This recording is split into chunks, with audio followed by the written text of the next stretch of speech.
Europe came to America expecting the version it had been warned about. So why did millions leave stadiums carrying Yeti cups, Levi's, Hokas, and a new weakness for American brands? What changed when the headlines met the real country? The World Cup did more than crown a champion. It exposed a cultural truth nobody saw coming. Once people experienced America for themselves, buying American stopped feeling like shopping and started feeling like taking a piece of freedom home. Yeti owns the summer. The first surprise did not arrive inside a stadium because it was sitting beside the ice chest. Across American fan zones, parking lots, hotel lobbies, and summer road stops, European visitors kept running into the same stubborn little object. A Yeti cup that refused to let a drink become warm. It looked almost comically overqualified, like someone had hired a pickup truck to guard a lemonade. That detail matters because Yeti represents a very American idea of usefulness. In Paris, Amsterdam, or central London, daily life is often built around less storage space, public transportation, and carrying only what can survive a crowded train. American life frequently asks products to handle longer drives, hotter parking lots, backyard gatherings, fishing docks, and entire Saturdays spent outdoors. The cup is therefore more than drinkware, because it is equipment wearing the costume of a household object. The business numbers explain why this company deserves attention beyond a passing social media trend. Yeti Holdings reported approximately $1.83 billion in net sales for 2024, according to its Form 10-K, with drinkware contributing roughly 2/3 of that total. Those figures were recorded before the 2026 World Cup brought international visitors into America's summer culture. A complete post-tournament sales picture will require later company reporting, yet the brand entered the event with financial weight rather than internet novelty. What changed during the tournament was the context surrounding the product. European shoppers could already buy insulated bottles from many brands, but America showed why people become loyal to one built like camping gear. A cold drink remained cold after security lines, highway traffic, outdoor matches, and the kind of afternoon heat that makes a stadium seat feel recently removed from an oven. Nobody needed a dramatic sales pitch because the ice cubes were quietly doing public relations. For many travelers, that discovery carried an oddly personal pleasure. America had solved a small daily problem with industrial confidence, then added a handle sturdy enough to suggest the beverage might require roadside assistance later. This is where the familiar media portrait of America began losing its grip. Visitors had heard endless stories about waste, excess, and Americans buying things larger than necessary. Then they encountered a product whose size and toughness were not random decoration, because both answered the scale of actual American life. A huge country, wide travel distances, intense summers, and a strong outdoor tradition create different expectations from those found in compact European capitals. Yeti's appeal therefore came from something deeper than a logo. It made American practicality feel premium without making it delicate, and it turned durability into a kind of hospitality. America was not asking visitors to admire a slogan, it simply handed them a cold drink hours later. That may be why Yeti became such a fitting post-World Cup symbol. The tournament gave the brand a wider stage, but the American lifestyle completed the sale. Once Europeans understood the purpose, that oversized cup stopped looking excessive, while the country behind it became difficult to leave. Levi's comes home.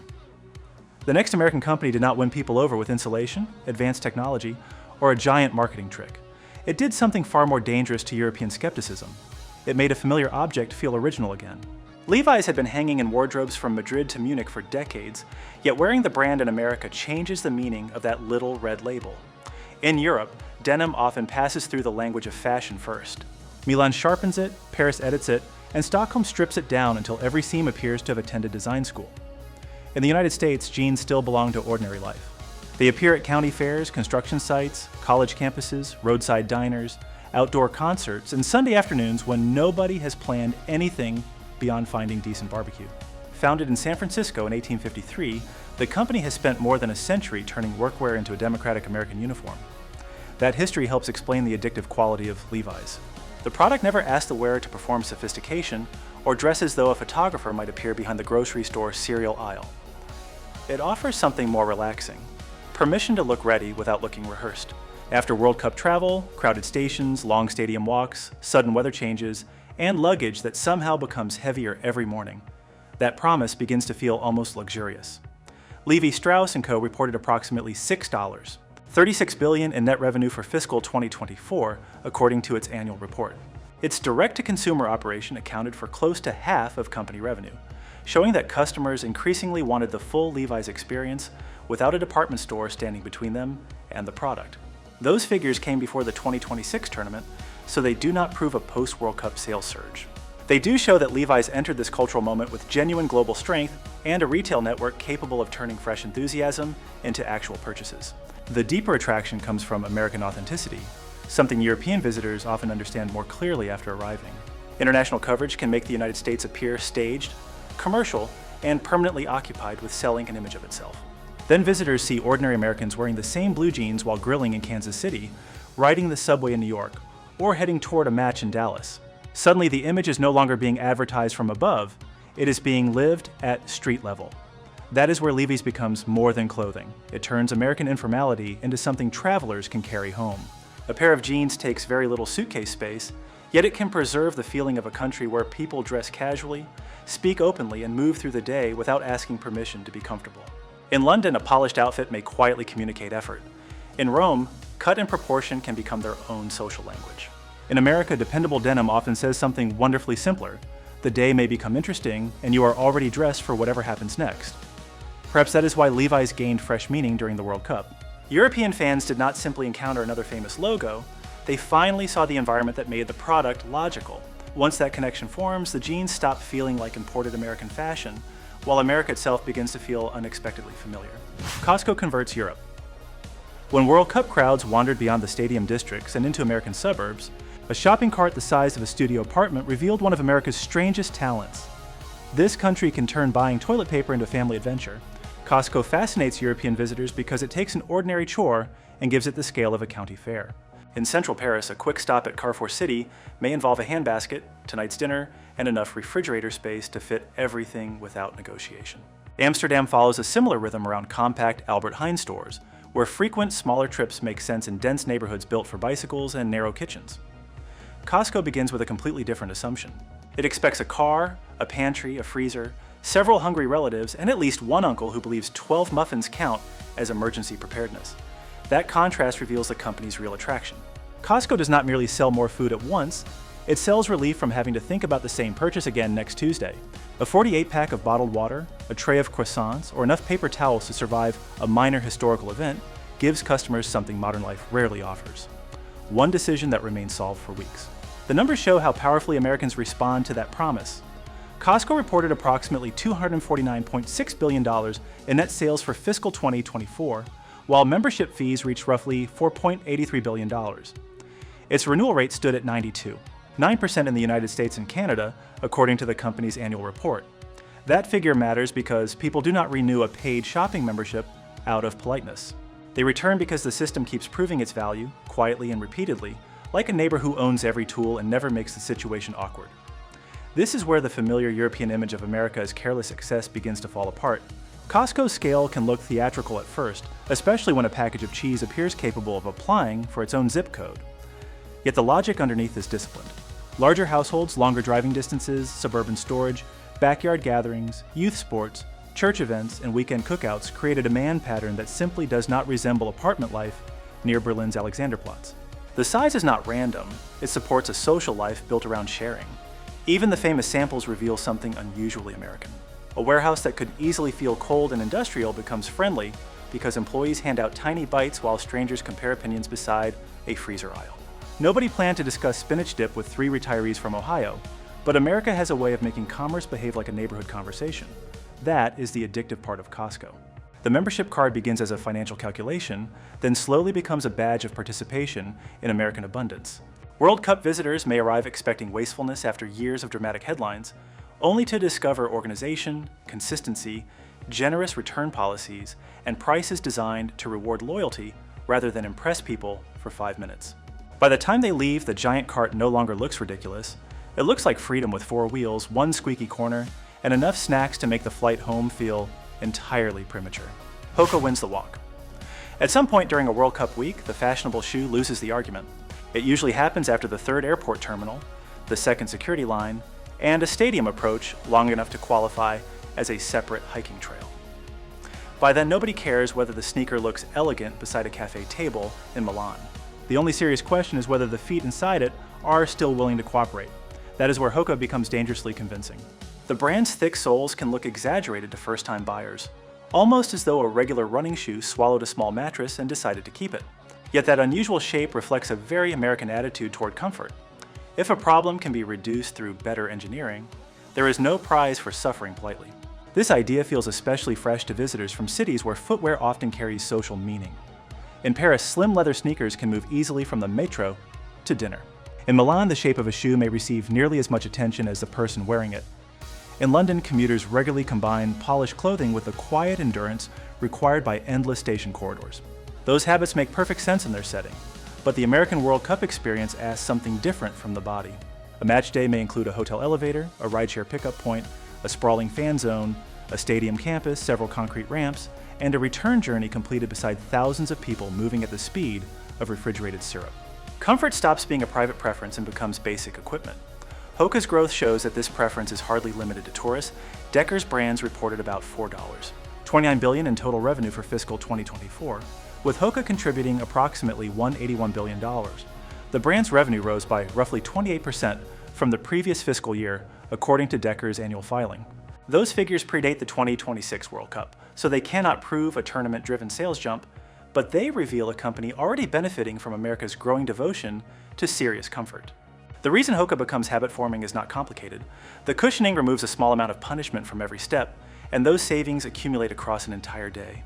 One soft landing seems ordinary. 15,000 steps later, it feels like someone quietly renegotiated the contract between the pavement and your knees. That experience also challenges an old caricature of American culture. International media often presents comfort in the United States as laziness dressed in athletic clothing. Yet Hoka suggests something more practical. Americans are not always trying to avoid movement. Many are trying to make more movement possible. The shoe belongs equally well on a hospital worker finishing a long shift, a parent crossing a youth sports complex, a traveler racing through Dallas-Fort Worth Airport, or a fan spending 12 hours around a stadium. There is something warmly democratic about that. Hoka does not require the wearer to pretend discomfort is tasteful. It treats the human body like something worth looking after, even when the schedule is crowded and the sidewalks appear to have personal ambitions. By the end of the trip, those oversized soles no longer seem strange. They begin to look like a very American promise. The day can be bigger, the road can be longer, and nobody has to limp home merely to prove they dressed correctly. Ralph Lauren sells America. A funny thing happens when Europeans spend several weeks in the United States. The polo shirt stops looking like office casual and starts resembling a national flag with buttons. Ralph Lauren has spent decades creating that transformation, yet the World Cup offered international visitors a front-row view of the life behind the famous polo player. In London, tailoring still carries the quiet authority of Savile Row, while Milan treats clothing like architecture that happens to move. Paris can make a plain jacket seem as though it has opinions about your table manners. Ralph Lauren offers a different kind of polish, built around open roads, college lawns, ranch fences, coastal weekends, and the confidence to wear navy blue without writing a thesis about it. That is precisely why the brand becomes so remarkably addictive. Ralph Lauren does not sell formal status in the traditional European sense. It offers entry into an American story where elegance can sit beside comfort without either side filing a complaint. A cable knit sweater can belong at a family cookout, a hotel lobby, or a football watch party, and nobody needs to change outfits as though the evening has suddenly declared a dress code emergency. The company's scale shows that this dream already carries serious commercial power. Ralph Lauren reported approximately $63 billion in revenue for fiscal 2024, representing growth of roughly 3% from the previous year, according to its annual report. Those figures came before the 2026 World Cup, so they cannot confirm a tournament-driven sales jump. They do show that the company entered the summer with a worldwide audience ready to connect its clothing with the country that created it. That connection matters because international coverage often reduces American style to something loud, careless, or permanently dressed for an airport departure lounge. Visitors moving through New York, Boston, Dallas, and Los Angeles encounter something far more layered. They see Ivy League prep beside workwear, Western details beside city tailoring, and expensive jackets worn with the relaxed expression of someone deciding whether to order another basket of fries. America does not always separate elegance from everyday life. It cheerfully lets both ride in the same pickup truck. Ralph Lauren understands that American instinct better than almost anyone else. The company takes familiar national symbols and removes the costume shop feeling. Horses, denim, varsity stripes, weathered leather, and crisp white shirts become part of one believable world where aspiration feels welcoming rather than guarded by a velvet rope. That emotional accessibility is difficult to reproduce because it grows from a distinctly American habit. Success is admired, but it becomes more appealing when it can still shake hands, attend a backyard barbecue, and laugh when somebody drops mustard on the expensive chinos. After a World Cup summer, buying Ralph Lauren can therefore feel less like ordinary shopping and more like keeping a piece of the journey. The shirt carries no stadium ticket, yet it remembers the sunlight, the casual conversations, and the easy confidence of a country many visitors had been encouraged to misunderstand. Even the embroidered pony begins to feel less like branding and more like evidence. Europe taught the world how to dress with tradition and restraint. Ralph Lauren reminds everyone that America knows how to dress with possibility. Texas Roadhouse hooks Europe America has a way of turning dinner into a public event, and Texas Roadhouse may be the clearest example.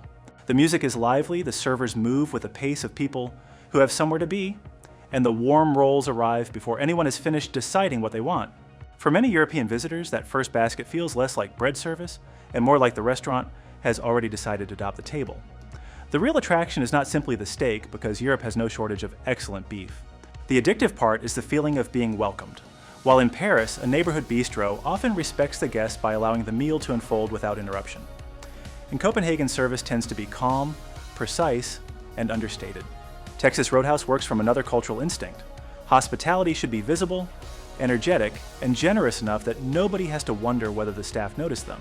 That difference makes the restaurant deeply American, because the server checks the drinks, the bread returns, the portions arrive with the confidence of a county fair, and the entire room seems to operate on the belief that an empty table is a problem requiring immediate federal attention.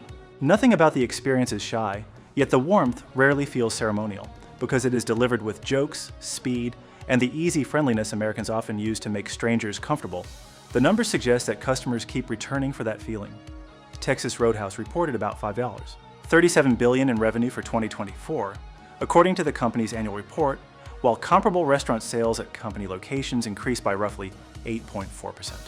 Those figures came before the 2026 World Cup, so they do not prove a post-tournament surge. They do show that the chain entered the summer with a business model already built around repeat visits rather than one-time curiosity. That repeatability makes the experience pleasantly habit-forming. A fine meal in Rome may be remembered for craftsmanship, while dinner in Lyon may revolve around regional tradition.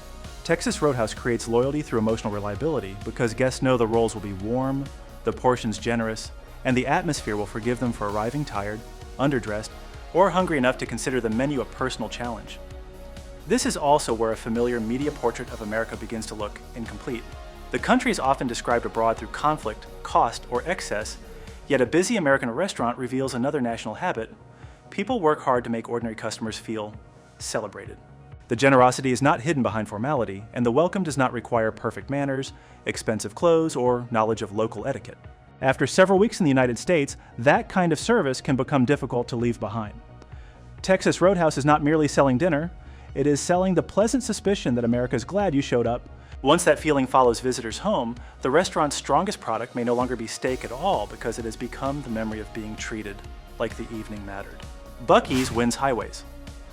The match may be the reason people leave the hotel, but Buc-ee's is the reason a supposedly quick fuel stop suddenly needs its own chapter in the vacation. Somewhere between the wall of snacks, the spotless restrooms, the barbecue counter, and a beaver smiling like he personally approved the interstate, European visitors discover that America has turned the highway pause into a full-scale civic achievement. That feels unusual because motorway culture works differently across Europe. In France, an area can offer fuel, coffee, picnic tables, and a practical place to reset before the next toll gate. Italy's autogrill made the service stop stylish, often serving espresso and hot meals with remarkable efficiency. Germany's Autobahn stations are built around speed, order, and getting drivers moving again. Buc-ee's looks at that sensible formula and adds enough retail space to make the building feel as though a supermarket, barbecue joint, gift shop, and county fair quietly merged during the night. The appeal comes from one tightly focused promise. Nothing about the stop feels like an inconvenience. Buc-ee's does not treat travelers as tired people passing through, because it treats them as guests whose road trip deserves clean bathrooms, fresh food, bright lighting, and enough choices to defeat even the most determined backseat disagreement. That idea is surprisingly powerful after weeks of crowded airports and match-day logistics, when simple comfort begins to feel more valuable than another souvenir magnet. The company's scale explains why the experience attracts so much attention. Buc-ee's opened a 75,000 square foot location in Luling, Texas in June 2024 with 120 fueling positions, reclaiming the title of the world's largest convenience store at the time. 75,000 square feet is larger than many neighborhood grocery stores, which means calling Buc-ee's a gas station is rather like calling Texas a modest patch of land. What becomes addictive is the cheerful certainty built into every detail. The restrooms are famously maintained, the food is prepared in view, The shelves are packed with regional flavors, and the beaver logo appears everywhere without ever acting embarrassed about it. America is often portrayed abroad as chaotic and careless, yet Buc-ee's offers the opposite experience. Enormous scale managed with almost comic discipline. The deeper cultural surprise is that American convenience can also feel generous. Europe often makes travel elegant through compactness, history, and carefully designed public systems. America answers with space, accessibility, variety, and the belief that a family crossing several hundred miles should not have to settle for a sad sandwich under fluorescent lighting. That is why Buc-ee's can benefit from the post-World Cup affection for American brands even before complete sales data arrives. Visitors are not merely buying jerky, shirts, or pecans. They are carrying home proof that ordinary American infrastructure can be warm, funny, ambitious, and wonderfully competent. For travelers expecting only fuel and a restroom, that emotional upgrade can become as memorable as any official sponsor activation inside the tournament. The stadium created the memory, but the beaver may have stolen the trip. The World Cup may end when the final whistle blows, but the America people discover beyond the stadium can stay with them for years. These companies rose because visitors found more than products. They found comfort, generosity, confidence, and a country far warmer than the headlines promised. Which American brand would you proudly send home with a first-time visitor? Share your choice below and subscribe for more stories about the America the world too rarely gets to experience firsthand and understand.